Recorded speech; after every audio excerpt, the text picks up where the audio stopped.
Assalamualaikum warahmatullahi wabarakatuh.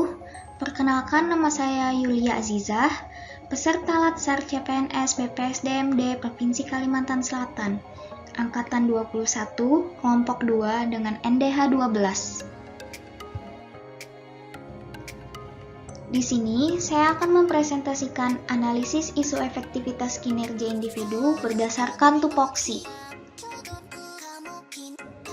Adapun tahapan analisis isu efektivitas kinerja individu berdasarkan tupoksi adalah 1. Kegiatan praanalisis, yaitu mengidentifikasi dan menganalisis isu.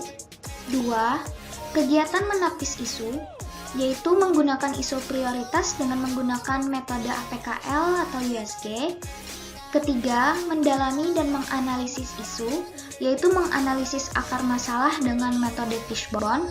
Lalu yang keempat, rekomendasi alternatif penyelesaian isu, yaitu menemukan pemecahan masalah dengan menggunakan metode SWOT.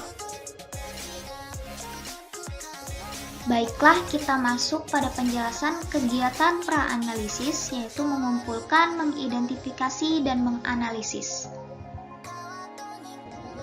Sesuai tupoksi saya sebagai peranata komputer di Dinas Pemberdayaan Perempuan dan Perlindungan Anak yang saat ini ditempatkan di subbagian perencanaan keuangan dan aset, di sini saya mengidentifikasi isu dan permasalahan yang didapat. Yang pertama, belum efektifnya pengelolaan dan pemeliharaan website dinas agar bisa diakses oleh pegawai dan halayak umum. Yang kedua, tidak tertata dengan baik dokumen pengarsipan pada bagian perencanaan di satu tempat yang mudah diakses. Yang ketiga, laporan kinerja bidang dan bagian yang masih berupa hard copy sehingga sulit dilacak kembali. Lanjut, penjelasan kegiatan menapis isu. Metode APKL.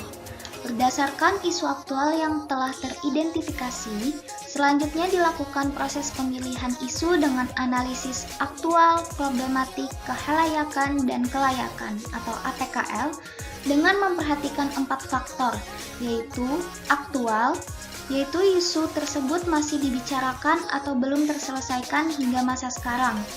Problematik, isu yang menyimpang dari harapan standar, ketentuan yang menimbulkan kegelisahan yang perlu segera dicari penyebab dan pemecahannya. Kehalayakan, isu yang diangkat secara langsung menyangkut hajat hidup orang banyak dan bukan hanya untuk kepentingan seseorang atau sekelompok kecil orang. Lalu yang terakhir, layak, isu yang masuk akal atau logis, pantas, realistis, dan dapat dibahas sesuai dengan tugas, hak, kewenangan, dan tanggung jawab, hingga akhirnya diangkat menjadi isu yang prioritas.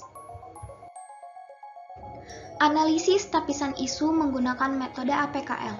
Yang pertama, belum efektifnya pengelolaan dan pemeliharaan website dinas agar bisa diakses oleh pegawai dan halayak umum. Semua faktor terchecklist yang artinya memenuhi syarat. Yang kedua, tidak tertata dengan baik dokumen pengarsipan pada bagian perencanaan di satu tempat yang mudah diakses. Terdapat 2 faktor yang tidak terchecklist yang artinya tidak memenuhi syarat. Lalu yang ketiga, laporan kinerja bidang dan bagian yang masih berupa hard copy sehingga sulit dilacak kembali.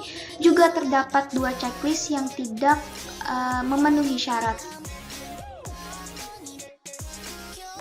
Metode USG. Salah satu metode yang dapat digunakan untuk menentukan prioritas masalah adalah dengan metode USG atau Urgency, Seriousness, Growth.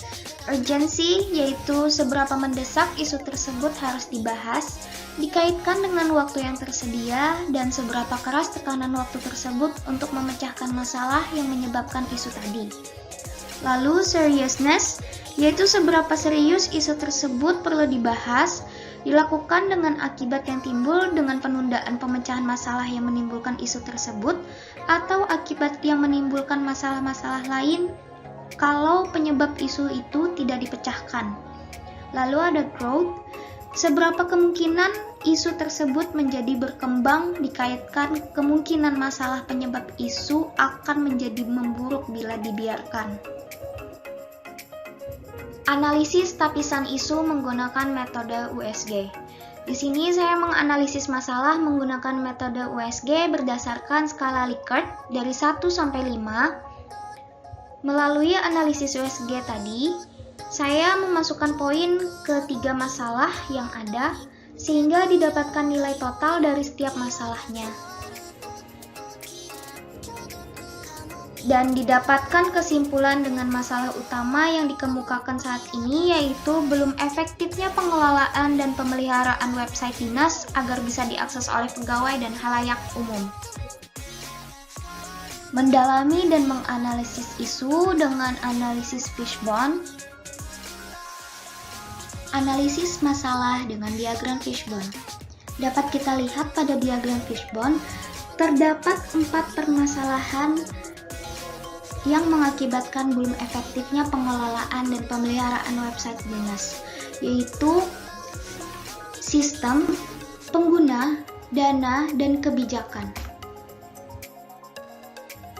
Selanjutnya, rekomendasi alternatif penyelesaian isu menggunakan metode SWOT.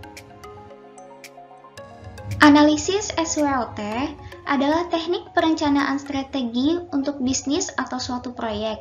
Metode ini mempertimbangkan faktor internal dan eksternal guna menyusun strategi bisnis yang efektif. Adapun analisis SWOT yang didapat yaitu untuk strength atau kekuatan. Yang pertama, adanya komitmen pegawai untuk memperbaharui dan mengelola sistem informasi yang lebih baru. Yang kedua, adanya dukungan dari manajemen untuk memperbaharui sistem perangkat. Lalu selanjutnya untuk weakness atau kelemahan, yaitu pengelolaan dan pemeliharaan sistem informasi yang kurang efektif. Selanjutnya opportunities atau peluang.